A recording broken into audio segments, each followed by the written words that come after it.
আসসালামু আলাইকুম গাইস, সবাই কেমন আছেন? তো আজকে আপনাদের সামনে আসলে আমার মন থেকে, আমার হৃদয় থেকে কিছু দুঃখের কথা এবং বাস্তব চিত্র আপনাদেরকে বলতে চাই। আসলে মানুষ কতটা কষ্টে থাকলে এবং কতটা যন্ত্রণায় থাকলে আসলে নিজের কথাগুলো মানুষের সামনে প্রকাশ করে। তো ঠিক আসলে আমি অনেক কষ্ট নিয়ে, অনেক আবেগ নিয়ে আমার অন্তরের ভিতর যে কথাগুলো, সেগুলো আপনাদের কাছে আজকে আমি শেয়ার করতে চাই। তো আমি যখন ছোট্টবেলা থেকে যখন একটু বুঝতে শুরু করি, তখন থেকে দেখি যে আমার বাবা আসলে অনেক গরিব। আমার সংসারে অনেক অভাব অনাটন, বাবা ঠিকমতো সংসার চালাতে পারে না। বিশ্বাস করেন গাইস, প্লিজ, অনেক দিন আমি না খেয়েছিলাম এবং আমার পরিবারের সবাই না খেয়েছিল, এমনও দিন আমাদের চলে গেছে। তো সেই ছোট্টবেলা থেকে যখন আমি বুঝতে শুরু করি, তখন টাকা উপার্জনের জন্য আমরা দূরে গিয়েছিলাম কাজ করার জন্য, যাতে সংসারটা ভালোভাবে চলে সেজন্যই। তো তার চেয়েও বেশি দুঃখের কথা হচ্ছে যে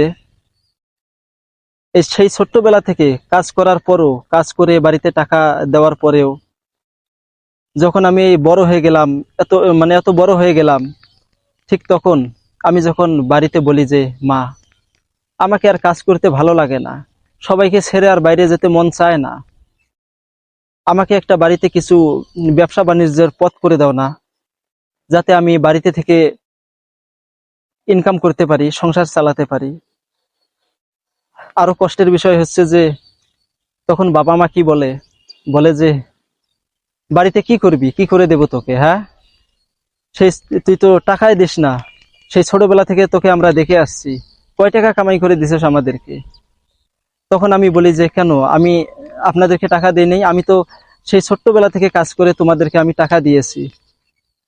কতদিন হয়ে গেল, প্রায় 8-10 বছর থেকে আমি ছোটবেলা থেকে খেটে খেটে আপনাদেরকে টাকা দিচ্ছি, আর আপনারা বলছেন যে টাকা দেওনি।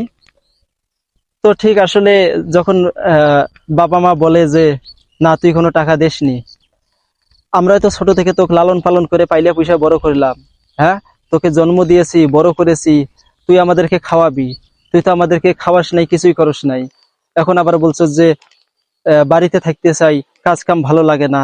তো ভালো না লাগলে কি করবি, হ্যাঁ, ঢাকায় যা, কাজ কর, সংসারে টাকা দে।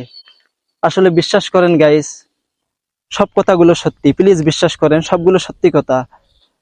আসলে একটা পুরুষ মানুষের জীবনে যখন এই মুহূর্তটা চলে আসে, এটা যে কত বড় দুঃখজনক কথা, যখন নিজের আপন লোকগুলো এভাবে কথার মোড় ঘুরিয়ে নেয় এবং অভাব অনাটন দেখে নিজের আপন ছেলেকে পর করে দেয়।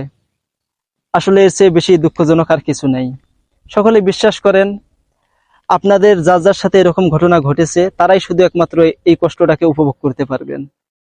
তো সবাইকে ধন্যবাদ আমার ভিডিওটি দেখার জন্য। সবাই ভালো থাকবেন।